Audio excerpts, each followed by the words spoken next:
Nein! Video-Review.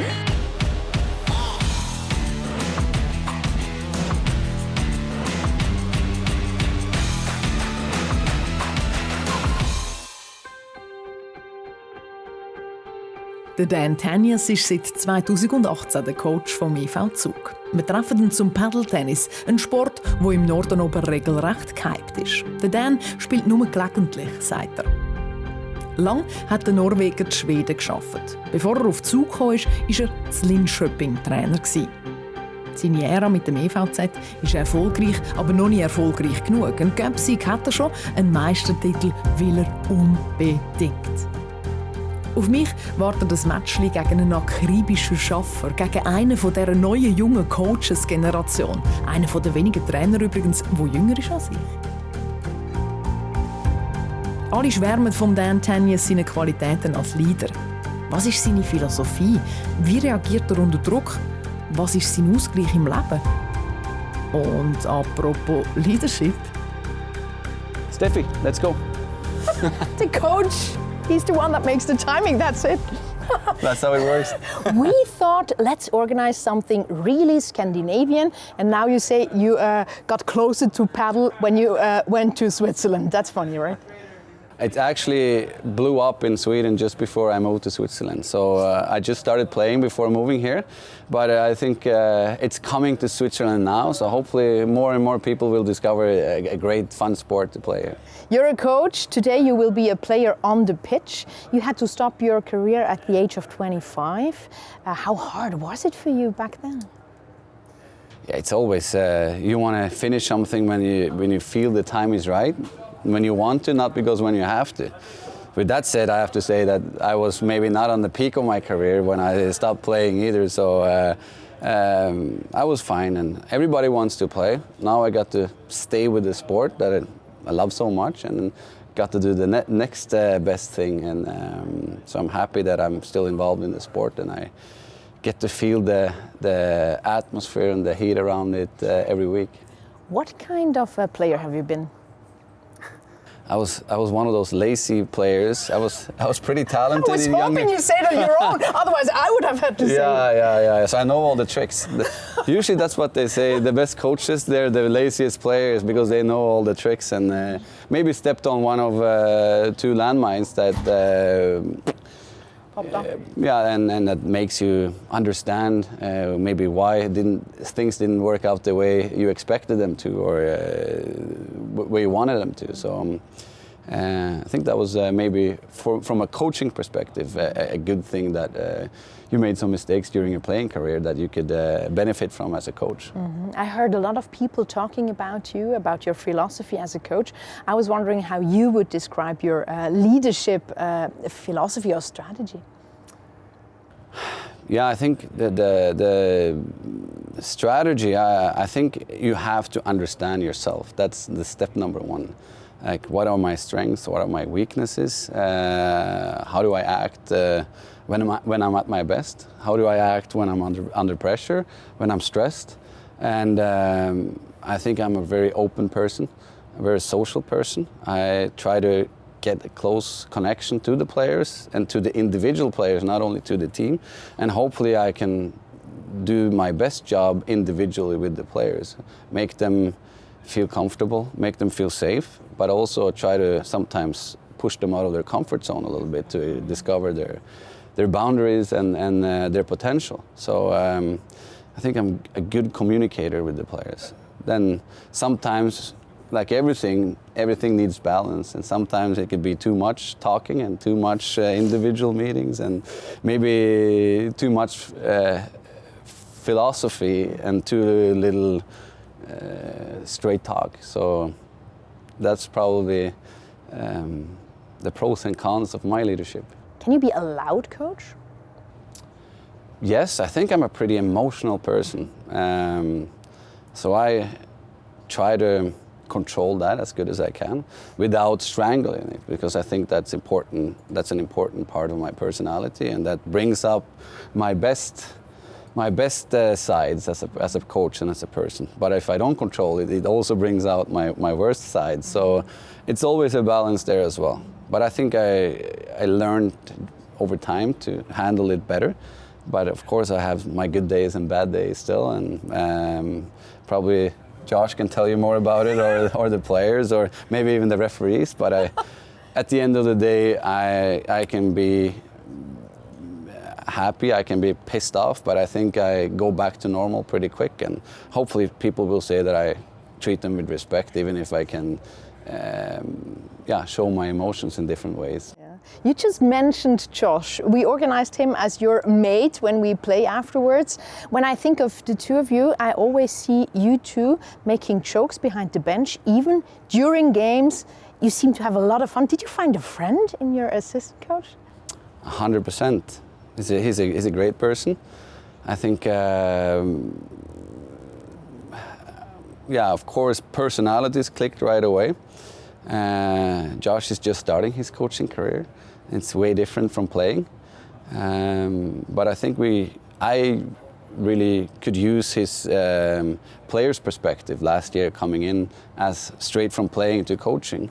It helped me, and hopefully he felt that I can give him some guidance, coaching as well. But I think it's like any other business or any other work you might have. If you don't enjoy what you're doing, and if you can't have fun, and if you can't find humor in different situations at work, you're never going to be able to do a good job, or to spread the positive energy around you. So hopefully people around us feel that as well. Did you check, does Josh have any paddle skills? I don't know. You check how big paddle is in Western Western Canada, sorry. He has 2 left arms and 2 right feet, but we're going to try to carry him around as good as we can. Very good, let's start. Der Josh Holden links spielt mit dem Dan und der Timo Helbling ist mein Partner in Crime. Er ist MySports Hockey-Experte und Mitbesitzer von dem Paddle Center. Der Josh Holden, er ist seit 2018 der Assistent von Dan Tangnes. Ein Duo also, das bestens dürfte harmonieren.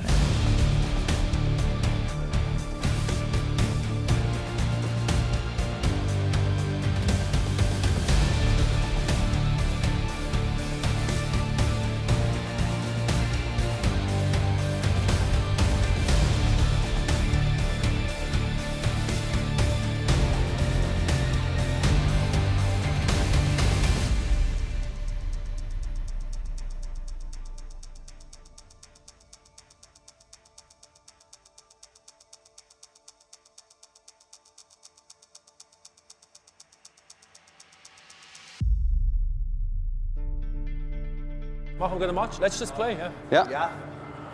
Steffi's gonna serve on you. She's going to serve on you. Oh, no. Forward.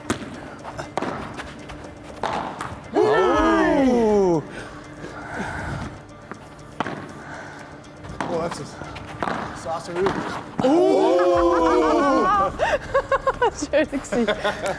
Make sure you cut that off. Look at Josh. Yeah, delete the last 10 seconds, please. You got it? Yep. Oh nein! Oh, that's a saucer. Ja, du hast gesehen, es sieht nach aus, wie wenn ich es auch könnte. Das ist vor allem gut.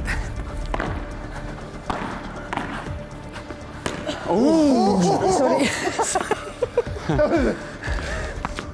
Can you deal with that? That was a mean one. That was mean.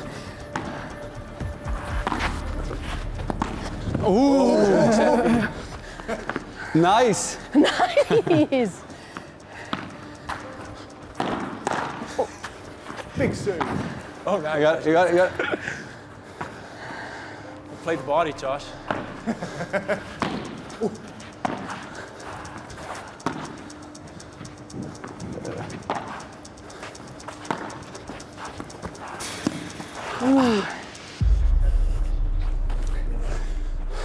Dan, how competitive are you? Very, I would say. Of course, yeah, you want to win, but at the same time, you want to be a good sport. But it was a fun game. Playoffs are ahead. Do you already feel the pressure that is on EV Zug? Yeah, I think we've been feeling that pressure more or less for 50 games.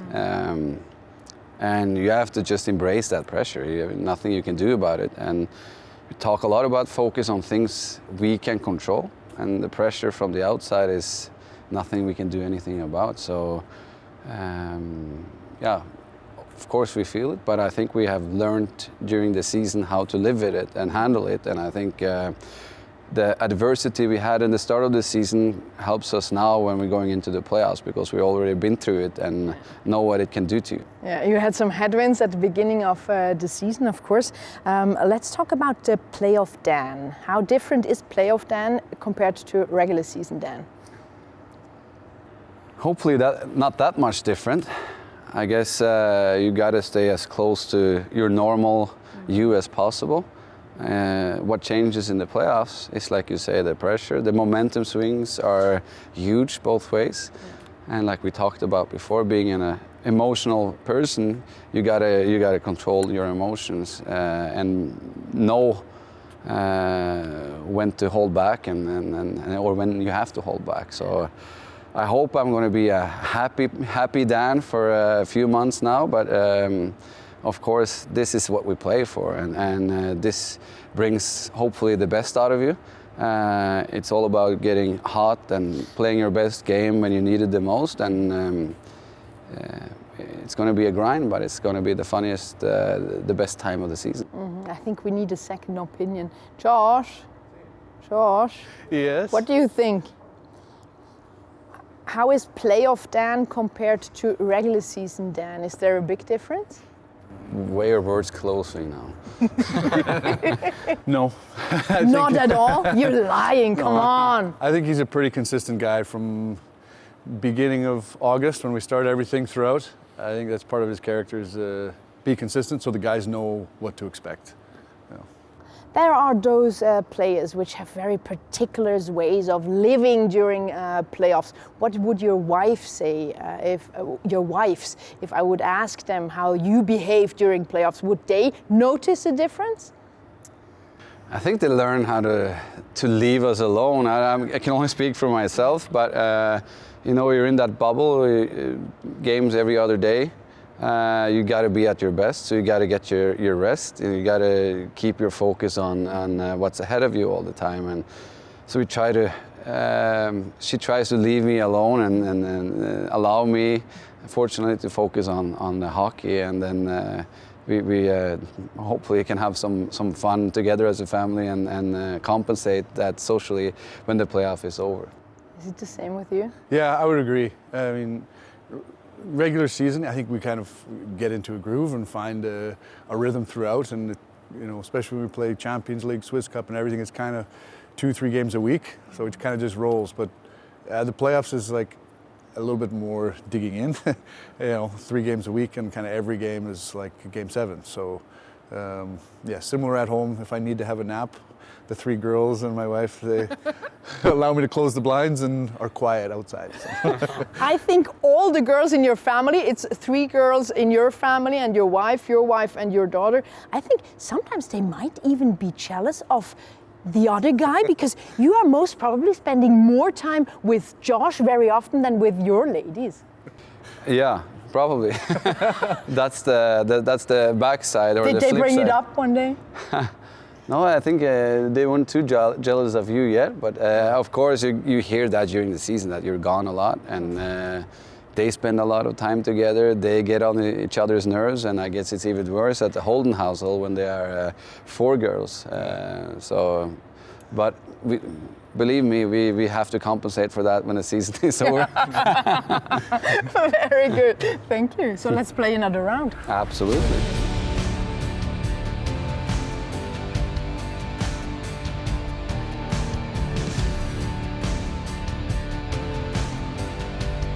Yeah, one step further back. On the you see this one? Yeah. Like find the point. You see this one? Like, yeah. That's probably pretty good. Jetzt machen sie die fiese Absprache.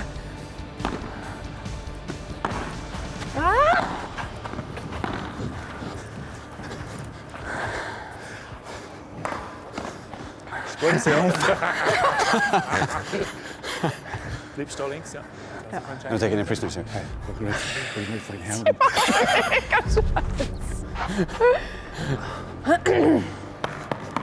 Komm, Steffi, jetzt sind wir dran. Da.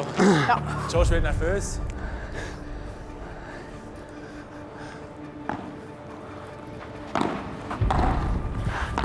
You got it? Uiuiui, schön.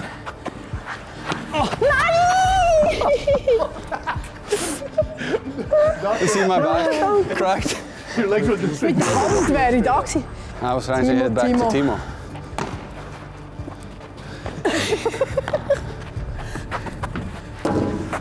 Nein!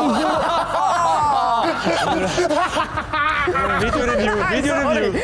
Hawkeye! That's a Hawkeye! TSN camera. It's okay. That's a We red have for cameras there. I don't think that's legal. Same like World Juniors. TSN camera. Out! Call it out. Who's the owner here? Him? Is he the boss here? Choose. That's the good thing about playing with the owner, right? Yeah, exactly. Yeah, let's do it like this. Yeah.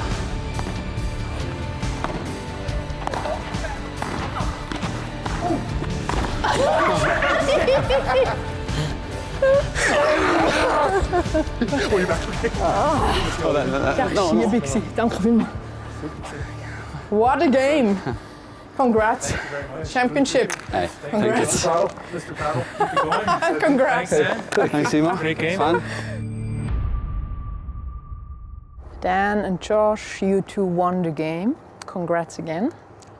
Let's go back to 2018 when you came to Switzerland. Did something surprise you about the Swiss? Of course, there's always things that is new coming to a new country and a new language and different culture and different traditions. Of course, there were some funny stories. First of all, with the language. Had some fun the first days. I thought I had everything covered, went around saying "en gute" to everybody. Thought it meant hello. So there were probably people wondering what kind of idiot that they brought to Zug the first days. But now I'm a little bit more comfortable with the language right now.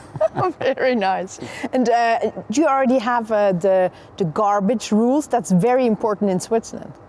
Yeah, we get along much better, me and my neighbors right now. The first weeks when we were moving in and we had so much stuff, I just went down and threw it in the closest trash can. And my neighbor, I think, almost had a heart attack and wanted me deported out of the country at the beginning. But right now we're getting along much better. So I learned the system and I'm a steady visitor at the Ökehof in Cham right now. Very good. Do you miss things from home? Things you say, I always have to take that with me when I am back in the north? Either it's Norway or Sweden, you tell me. No, actually not. Of course, I'm a proud Norwegian, living more than half of my life in Sweden, but I think one of my strengths and probably weaknesses, if you ask my wife as well, is I have the ability to be right here, right now, and enjoying every second of it. And live in a beautiful country, a great place in Zug. I get to work with the best thing I know in ice hockey, and we have a team that is a strong challenger to win a championship. So right now I'm just enjoying the moment and looking forward to what's coming here next week and the upcoming months, I hope. So no, I'm not that nostalgic looking back that much. Yeah, you have this full playoff focus at the moment, you say. Hopefully it brings us until we have this championship. When there is summer, you will stay in Switzerland. Are there plans, things you want to visit one day with your family when you have more time? I think when we find we have a few spots during the season when we get a couple of days, then usually we travel. So we've been down to different areas, the Ticino area, to the French part, Montreux, Vevey and that part, and up to Graubünden a couple of times. So we've been traveling a lot, and hopefully we get to explore the country even more. And we have our daughter in primary school here in Swiss primary school, so yeah, we're going to stick around until school is finished. So we look forward to see more of Switzerland when the season is over, but hopefully we don't have too much time discovering the beautiful country. Does your daughter teach you Swiss German? She tries to a little bit. She's more embarrassed when I try to speak at restaurants, and I also try to speak when people come. It happens that people come over and talks when we are grocery shopping or whatever, and I try to answer them in Swiss German, but she's hiding and more embarrassed about her father trying to speak. But she speaks fluent already, and I'm very proud that she done such a good job fitting in and learning the language, and I'm impressed that children are so flexible and they learn how to fit in pretty quick. I wish her parents were just as smart. Jetzt hören alle zum ersten Mal den Dan Mundart reden, wenn ich frage, und sonst so Dan? Nicht viel. Gutes Spiel, viel Spaß und danke vielmals. Super und gute Playoffs vor allem, sage ich dir. Danke vielmals. Like a pro. Like a pro!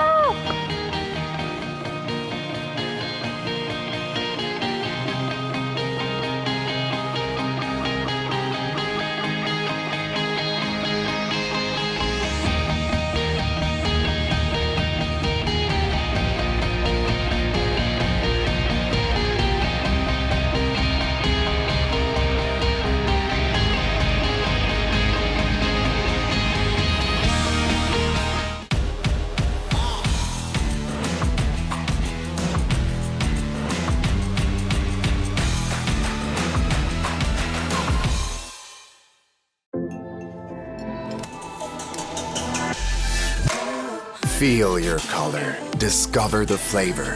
Café Chicco d'Oro.